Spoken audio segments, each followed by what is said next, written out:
Hello everyone, welcome to my channel. आज की इस वीडियो में मैं आपको इंच टेप के बारे में बताऊंगी, तो इस वीडियो का एंड तक ज़रूर देखें। और ये वीडियो मैं स्पेशली बिगनर्स के लिए बना रही हूँ जिनको इंच टेप समझने में थोड़ी दिक्कत होती है।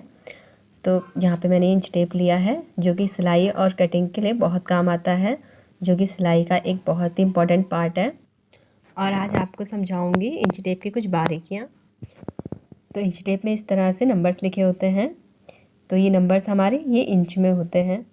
जैसे कि यहाँ से 1 नंबर तक हमारा 1 इंच होता है, और यहाँ से 2 नंबर तक 2 इंच, यहाँ 3 तक 3 इंच, और यहाँ से 4 नंबर तक 4 इंच होता है। तो इस तरह से इंच आगे बढ़ते रहते हैं।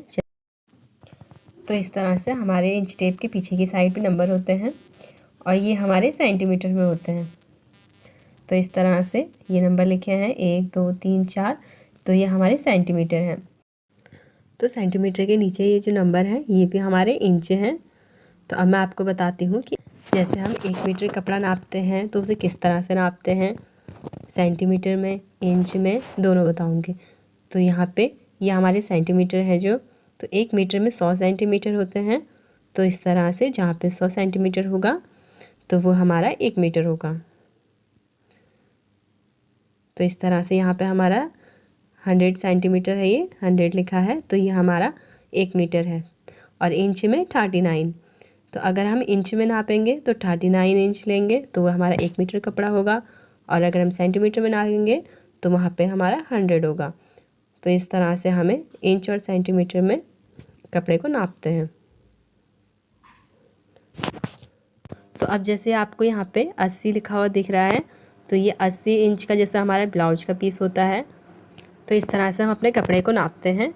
अब मैं आपको बताती हूँ, जैसे हमारे 1 इंच 2 इंच के बीच में जो सेंटर में लाइन है तो वो हमारा होता है आधा इंच। अब जैसे यहाँ पे आपको समझ में नहीं आएगा तो मैं यहाँ आगे बताती हूँ। तो यहाँ पे 1 से 2 के बीच में जो सेंटर वाली लाइन है तो यहाँ से हमारा ये आधा इंच होता है इस तरह से। तो जैसे हम 1.5 इंच, 2.5 इंच या 3.5 इंच इस तरह से यूज़ करते हैं, तो वो ऐसे यूज़ करते हैं।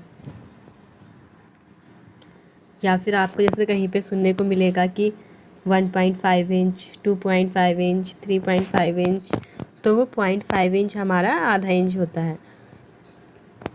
तो अब मैं आपको बताती हूँ, जैसे कि हम अपने सूट में या ब्लाउज़ में हम कटिंग के लिए नाप लगाते हैं, निशान लगाते हैं, तो उसमें जैसे हम कहेंगे कि 35 का 1/4 या 40 का 1/4 या 50 का 1/4, तो उसे किस तरह से लेते हैं। तो 1/4 हम कैसे निकालते हैं, तो जैसे यहाँ पे 36 इंच है, जैसे मान लो हाँ 36 इंच हमारी चेस्ट है, तो इसका 1/4 निकालने के लिए तो ये हम यहाँ एंड वाला पकड़ के, तो इस तरह से हमने 36 इंच पे इसको मिला लेना है, और इस तरह से इंच टेप को खींचते हुए, तो ये देखिए यहाँ पे हमारा आ गया ये 18 इंच। तो अब इसी तरह से फिर हमें इंच को एंड से पकड़ते हुए और 18 इंच से मिला लेना है। ये हमारा एंड है इंच टेप का, तो इस तरह से मिलाते हुए, तो इस तरह से इसे खींच लेना है, और इस तरह से ये हमारा आया 9 इंच। तो इस तरह से ये हमारा 36 का 1/4 हो गया 9 इंच। तो इस तरह से हमारा 1/4 निकलता है। तो इस तरह से इंच टेप से जुड़ी कुछ जानकारी हम आपके लिए लेकर आए। आपको हमारे वीडियो कैसा लगा हमें कमेंट्स करके ज़रूर बताएं, और हमारे इस वीडियो को लाइक, सब्सक्राइब और शेयर करना ना भूलें। धन्यवाद।